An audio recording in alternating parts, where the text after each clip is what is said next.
안녕하세요. 대형 포장 매매를 같이 살펴보면서 문제점을 찾아보겠습니다. 제가 대형 포장에서 어떤 잘못을 했는지 말씀드리겠습니다. 먼저 3620원의 큰 물량을 잡아먹으면서 돌파할 것 같았습니다. 매수세가 들어오면서 2620원의 물량을 소화하고 있죠. 물량 소화가 끝나갈 때쯤 매수에 동참합니다. 차트는 양음양인데요. 순식간에 시장가 매도가 나오면서 가격이 밀리고 차트가 깨져버립니다. 무엇이 문제였던 걸까요? 한번 여러분도 생각해 보시면 공부가 되실 겁니다. 먼저 호가창을 보고 진입했으니 호가창에 대한 문제점을 말씀드리겠습니다. 3620원의 물량을 소화할 때 소화하는 속도가 느린 게 문제였습니다. 진정한 돌파가 일어날 때는 저렇게 느리지 않죠. 매수 기회를 충분히 안 줍니다. 돈을 벌 수 있는 자리인데 어느 누가 나 이제 돌파한다 천천히 따라와 라고 말할까요? 누가 물량을 가져갈세라 순식간에 내 물량을 체결시킬 겁니다. 그래서 호가창에서 돌파할 때 체결 속도가 느리다면 의심해봐야 합니다. 돌파 완료까지 시간이 꽤 걸린다면 그건 큰 매수세가 들어오지 않아서입니다. 잼만 수십 번 날리면서 현란하게 움직이지만 묵직한 한 방이 없는 것이죠. 진짜 돌파를 하려고 마음먹었다면 잽이 아니라 핵주먹이 날라와야 합니다. 현 상황을 보면요, 매수 실패로 순식간에 물려버린 상태입니다. 어떻게 할까요? 이미 손실은 기정사실입니다. 최대한 손실을 줄여서 탈출해야 합니다. 하지만 그마저도 쉽지 않죠. 반등을 기다리다가 오히려 폭락이 나올 수 있습니다.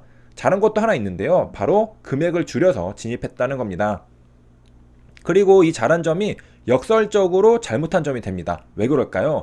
비중을 줄여서 들어간다는 건 확신이 떨어진다는 뜻이기 때문이죠. 수익보다는 손실을 볼 것 같으니까 금액을 줄여서 매수했다는 겁니다. 수익 볼 확률이 떨어진다는 판단이 들었다면 매매에서는 안 되는 겁니다. 비중을 줄일 게 아니라 비중을 줄일 거라면 매매하면 안 되는 것이죠. 왜 이런 현상이 생겼던 걸까요? 그건 매매할 종목이 없었기 때문입니다. 내동매매인 걸 알지만 매매를 해야 한다는 의무감에 벌어진 사태죠. 그러니까 매매를 하긴 해야 하는데 확신은 없으니까 금액을 줄여서 매수한 것입니다. 그리고 손실을 보게 된 것이죠. 그런데 손실 7만원은 작은 돈은 아닙니다. 결국 손실이 쌓이고 누적되면 계좌에 멍이 들고 회복하기 힘듭니다. 그래서 여기에서 얻을 수 있는 교훈은 확실한 종목, 확실한 자리에서만 매매하자. 비중을 크게 넣고 싶을 만큼 확신이 들 때 매매하자입니다. 그리고 장이 안 좋으면 하루 종일 매매를 안 할 수도 있다는 걸 인지해야 합니다. 매매할 때마다 항상 돈을 벌 수는 없습니다. 돈은 시장이 벌어다 주는 겁니다. 시장이 적절하지 않다면 굳이 매매할 필요가 없습니다. 왜? 손실이거든요. 손실을 안 보는 게 오히려 돈을 버는 겁니다. 잘 기억해야 합니다. 호가창에 누군가 저점에서 1233주를 연속적으로 클릭하고 있습니다. 물린 어떤 투자자가 탈출하기 위해 수급을 유인하는 걸까요? 이 순간만큼은 진심으로 응원하는 같은 편입니다. 탈출시켜주세요. 정리해보겠습니다. 먼저 호가창에서 돌파 시 체결 속도가 느리면 안됩니다. 마음의 확신이 없다면 매수해서는 안됩니다. 금액을 줄여도 안됩니다. 금액을 줄일 거라면 차라리 매수하지 않는 게 잔손실을 예방하는 방법입니다. 확실한 자리에서 확실하게 수익만 봐도 주식시장에서 돈을 벌 수 있습니다. 이외에 차트와 재료에 대한 분석을 뒤에 이어서 해보도록 하겠습니다. 살짝 반등했을 때 최대한 손실을 줄이고 손절을 합니다. 손절하고 나서도 더 많이 하락했죠. 손절의 중요성입니다.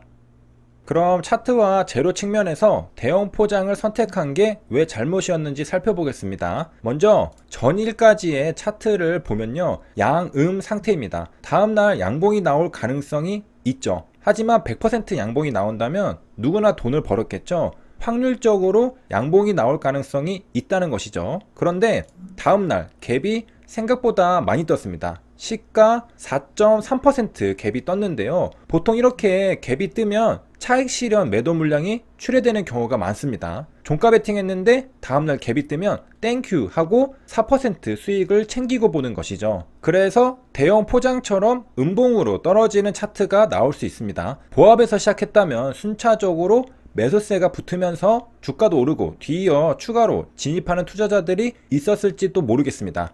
하지만 갭이 생각보다 많이 뜬 것이 일단은 음봉으로 내려올 가능성이 커졌습니다. 양음량이 나올 때는 시초가 갭이 안 뜨는 게 좋습니다. 이전 차트를 보면 대부분 시가 갭이 뜨면 음봉으로 떨어지는 걸 살펴볼 수 있습니다. 여기서부터 보면요, 양봉 다음에 음봉이 나왔는데요, 다음날 시가가 0.57%로 보합에서 시작하고 장대 양봉이 나왔습니다. 양음량 패턴이죠. 그 다음날도 음봉이 나왔는데요, 다음날 시가가 0%로 보합에서 시작하니까 위로 슈팅이 나오면서 양음량 패턴을 보인 걸 알 수 있습니다. 양봉의 윗꼬리가 달리고 밀리니까 다음 주가들도 음봉으로 밀리는 것도 추가로 확인할 수 있습니다. 그리고 여기도 양음이 나왔는데요, 다음날 시가 갭이 1.76%로 뜨니까 그대로 밀리면서 음봉이 나옵니다. 그러니까 양음량이 나오려면 시가 갭이 안 뜨는 게 좋다는 것이죠. 보합 부근에서 시작하면 위로 슈팅이 나올 가능성이 높아집니다. 그런 관점에서 최근 차트는 양음 다음에 시가 갭이 4% 이상 떴으므로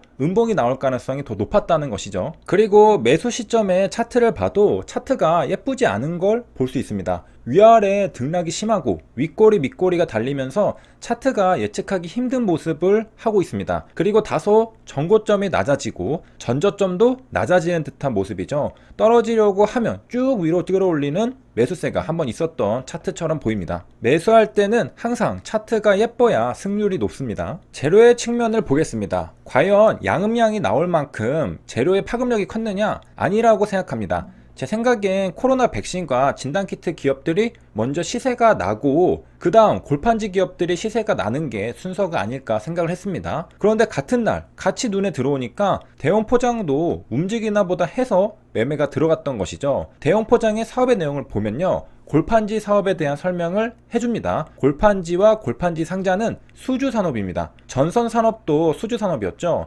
이유는 제품의 종류가 다양하기 때문입니다. 외부 포장을 하는데 사용하는 골판지는 외부 포장의 크기와 종류에 따라 각기 다르게 제작되어 나와야 할 겁니다. 그래서 제품 규격이 일괄적이지 않습니다. 그래서 미리 만들어 놓고 판매하는 게 아니라 고객이 주문하면 요청에 맞게 제작해서 판매하는 산업인 것입니다. 그래서 수주 산업이 되는 것이죠. 선박 산업만 수주 산업인 것은 아니죠. 시장 점유율을 보면요, 1등은 테림 포장입니다. 16%의 점유율을 가지고 있고요. 2등이 대형 포장입니다. 8%의 점유율을 가지고 있습니다. 골판지 산업은 수출입이 거의 없는 내수 산업의 특성을 가지고 있다고 합니다. 그래서 우리가 먼 시야를 가지고 바라본다면 장기 성장성은 다소 떨어진다고 볼 수 있습니다. 테마가 있을 때 매매를 해볼 수는 있지만 장기적으로는 내수 산업에만 머물러 있기 때문에 희망을 가져보기에는 성장성 측면에서 한계가 있습니다. 요즘에는 국내 기업들도 글로벌하게 진출하면서 세계적인 기업이 되는 기업들이 많기 때문에